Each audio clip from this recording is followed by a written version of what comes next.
नमस्कार, मैं अनूप दत्ता, न्यूज़ संघर्ष आज तक। दोस्तों, कहा जाता है कि नारी सर्वशक्तिमान होती है, लेकिन आज के दौर में नारियों के साथ जो अन्याय अत्याचार हो रहे हैं, इसी को देखते हुए भारत सरकार ने नारियों की सुरक्षा के लिए दबी कुचली शोषित पीड़ित अबला नारियों के लिए कई कानून बनाए हैं उनके पक्ष में, जिससे उनकी सुरक्षा सुनिश्चित हो सके और उनको न्याय मिल सके। ये सब तो बिल्कुल सही है कि दबी कुचली शोषित पीड़ित, लेकिन यहाँ दूसरे एक और पहलू भी है जहाँ आप अगर गौर करेंगे, कुछ सशक्त महिलाएं जो दौलत से मालामाल है, जिनके सोर्सेस हैं, वो जब अपने उस ताकत का प्रयोग करती है, दुरुपयोग करती है, तो क्या होगा? तो उनके ऊपर क्या कोई कार्रवाई होगी? जी हाँ, इस वक्त में मैं आपको एक न्यूज़ दिखाने जा रहा हूँ और आप इसके बाद खुद सोचिएगा कि इस पर आपका क्या कहना है और क्या सोचना है, ये कमेंट्स में भी ज़रूर बताइएगा। ये न्यूज़ है, आप देख सकते हैं, डिगलीपुर BS पल्ली वार्ड नंबर 1 के। जी हाँ, यहाँ पे एक व्यक्ति रहा करते थे, एक फैमिली, जो फैमिली आज भी रह रही है, जिनका स्वर्गवास हो गया है और निधन हो गया है, जिनका नाम मिस्टर मोहन थे।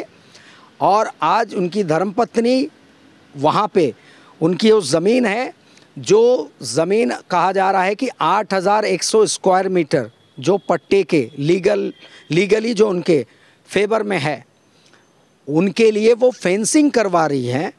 और फेंसिंग आप देख के ताज्जुब होंगे, फेंसिंग के साथ साथ भीतर, उसी ज़मीन के भीतर एक लंबे ड्रेनेज का वो अर्थ कटिंग कर रही है, हितैची चला रही है।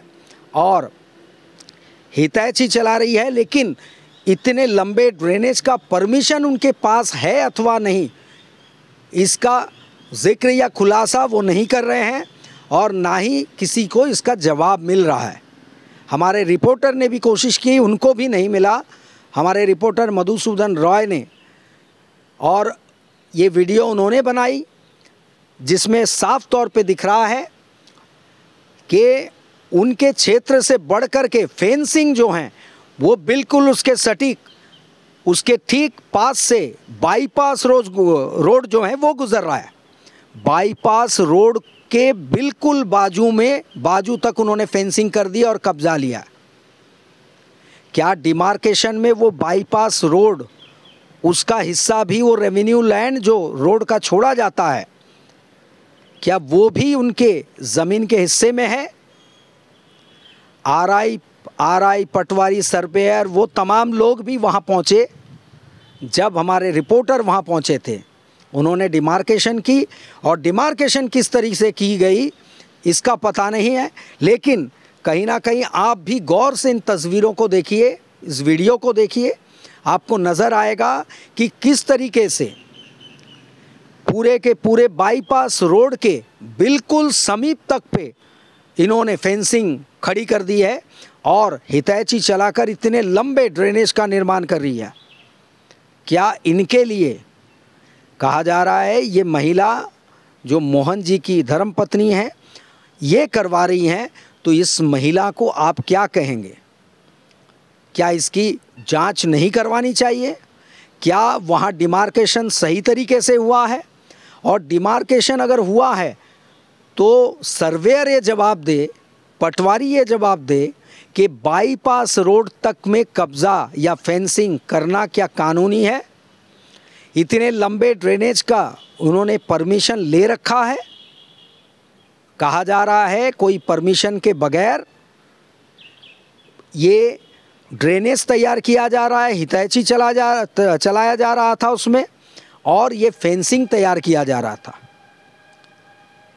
मैं ये कहना चाहूँगा कि जब एक गरीब आदमी अपने घर की ज़रूरत के लिए अपने ही पट्टे ज़मीन के दायरे में कोई खुदाई करता है और बहुत ज़रूरी हो जाता है, आवश्यकता पड़ती है, तो उसे रोक दिया जाता है। अगर उसने बाकायदा परमिशन नहीं ली रूल्स के मुताबिक तो रोक दिया जाता है, धमकाया जाता है, पुलिस के हवाले कर दिए जाने का, जेल भिजवा देने का धमकी दी जाती है। तो इनको क्या धमकी दी गई? कहा जा रहा है ये महिला जिस परिवार से ताल्लुक़ रखती हैं वो पैसे वाले और पहुंच वाले परिवार से हैं, तो इनके लिए रूल्स की आवश्यकता नहीं है, कानून की आवश्यकता नहीं है, जो चाहे जो मर्जी चाहे ये कर सकती हैं। गरीबों के लिए कानून है, इनके लिए नहीं है। और मैं अनुरोध करूंगा एंटी करप्शन से कि वो जांच करे और डीसी साहब से कि अगर गैर कानूनी रूप से इन्होंने वो ज़मीन पे कब्ज़ा किया, रेवेन्यू लैंड पे फेंसिंग की, बाईपास रोड के समीप को कब्जाने का ये इन्होंने हौसला दिखाया और गैर कानूनी तरीके से किया, ड्रेनेज जो काटा गया वो गैर कानूनी ढंग से काटा गया और ड्रेनेज को भी अपने ज़मीन में ले लिया गया है। और वहाँ पे आप देख सकेंगे कि ये कलवर्ट जो नए निर्माण हुए हैं उस बाईपास रोड में, उस पुल को भी अपने एरिया में, क्षेत्र में इन्होंने कब्जा कर लिया है, हथिया लिया है। तो ये पुल भी क्या इनके ज़मीन के भीतर आता है? क्या सर्वेयर है, आरआई, रेवेन्यू के और पटवारी क्या ये बताना चाहते हैं, क्या उनके रिपोर्ट में ये दर्ज है कि ये जो कलवर्ट है, जो पुल है, ये भी उनके ज़मीन के हिस्से में आता है, रोड भी उनके हिस्से में आता है और ये ड्रेनेज भी जो इनके हमारे सोर्सेज के मुताबिक गैर कानूनी ढंग से रूल्स को ताक पे रख के निर्माण किया जा रहा है, इताची चलाया जा रहा है, ये भी उनके अपने क्षेत्र में आता है, पट्टा क्षेत्र में आता है।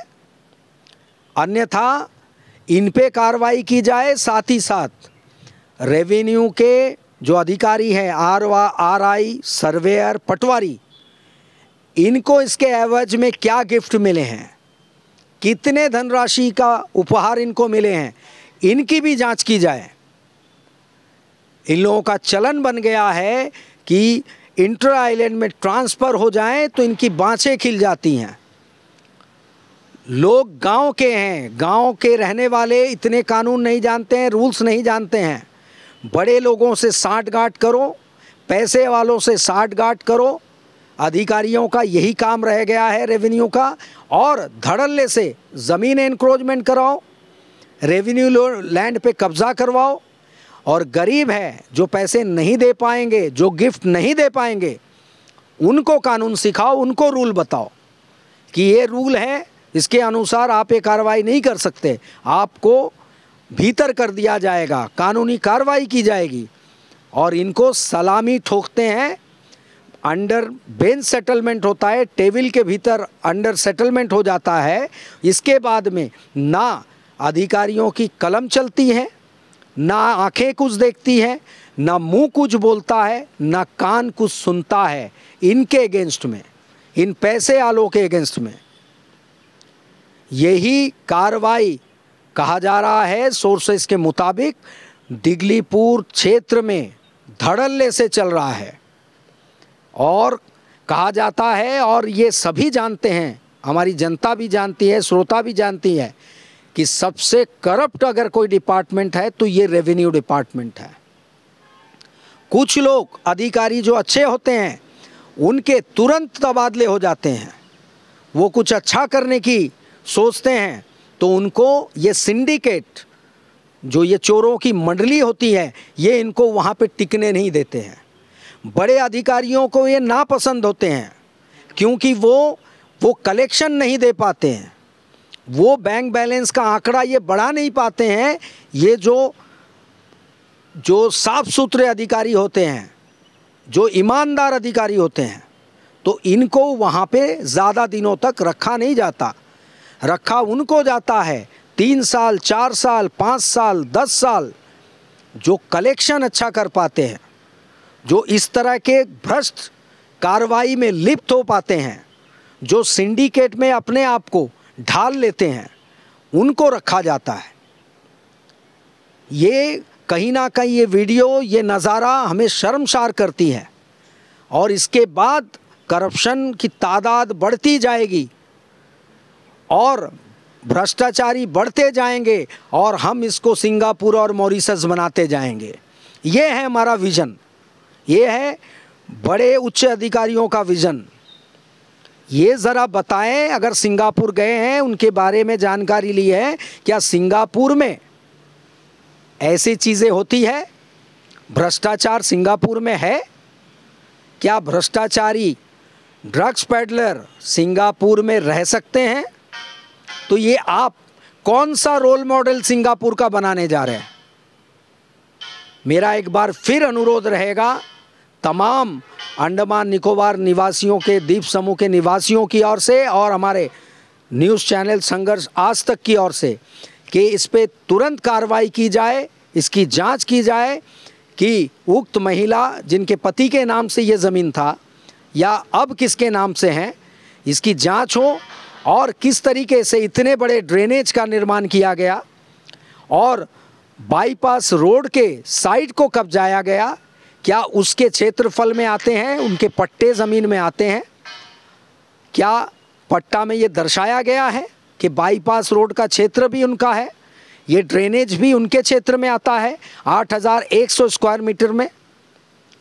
अगर नहीं तो इनके जो ओनर है, जो टेनेंट है इस ज़मीन के, उनके ऊपर कड़ी कार्रवाई की जाए और साथ ही साथ आरआई, पटवारी और सर्वेयर, रेवेन्यू डिपार्टमेंट के, ये डिगलीपुर के उस क्षेत्र के, उन पे कड़ी कार्रवाई की जाए। एंटी करप्शन डिपार्टमेंट पता लगाए कि इनके अकाउंट्स में, इनके अपने और नियरेस्ट डियरेस्ट इनके अकाउंट में उस वक्त में कितने पैसे पहुँचे, उनका आंकड़ा क्या था, और नहीं तो उनको गिफ्ट मिली है घर, तो उसकी भी जांच की जाए कि ये गिफ्ट क्या था, कैसे मार्फत, किस तरीके से इनको पहुंचाया गया उस दौरान, ये भी जांच की जाए और जो दोषी है उनको वही सज़ा दी जाए जो कानून में प्रावधान है। इनको ना बख्शा जाए, यही अनुरोध है। और अगर इनको बख्शा जाता है, वो तमाम गरीबों को छूट दी जाए जिनको अपनी ज़रूरत के लिए कोई अपने ज़मीन पर निर्माण करने हो या कोई चीज़ों को और कोई और सहूलियत की आवश्यकता है, उनको भी छूट दी जाए। वहाँ पे भी आप आंख बंद कर ले, वहाँ पे भी कान बंद कर ले और वहाँ पे आप अपना कलम जो है पेन डाउन कर ले, उन पे भी ना कार्रवाई करे। और अगर कार्रवाई करनी हो कानून के दृष्टिकोण में, दृष्टि में सभी एक समान होना चाहिए। हर व्यक्ति कानून एक आंखों से किसी को नहीं देखता है, दोनों आंखों से समान रूप से देखता है। अगर कोई उल्लंघन करता है, चाहे वो बड़े करे या छोटे, सज़ा वही होनी चाहिए। और इसीलिए एक बार फिर से अनुरोध है कि अगर इसमें उल्लंघन हुआ है, उक्त मोहन जी की धर्मपत्नी ने अगर ये कार्रवाई की है और बिना इजाज़त, बिना परमिशन की है, जांच में अगर पाया जाता है, सख्त कार्रवाई हो और तुरंत कार्रवाई हो और दोषियों को ना बख्शा जाए, चाहे वो आरआई और सर्वेयर या पटवारी, तमाम लोगों को कटघरे में लाया जाए। और आप कमेंट्स में ज़रूर बताइएगा कि ये करना कहाँ तक जायज़ है। क्या ये वीडियो में जो आप लोगों को दिख रहा है, ये गतिविधि आपको कानूनी लग रहा है या कानून का उल्लंघन लग रहा है? जो आपको विचार आए कमेंट्स बॉक्स में ज़रूर कहिएगा और इनको क्या सज़ा मिलनी चाहिए अगर ये दोषी पाए जाते हैं, ये भी बताइएगा। तब तक के लिए मैं अनूप दत्ता, न्यूज़ संघर्ष आज तक।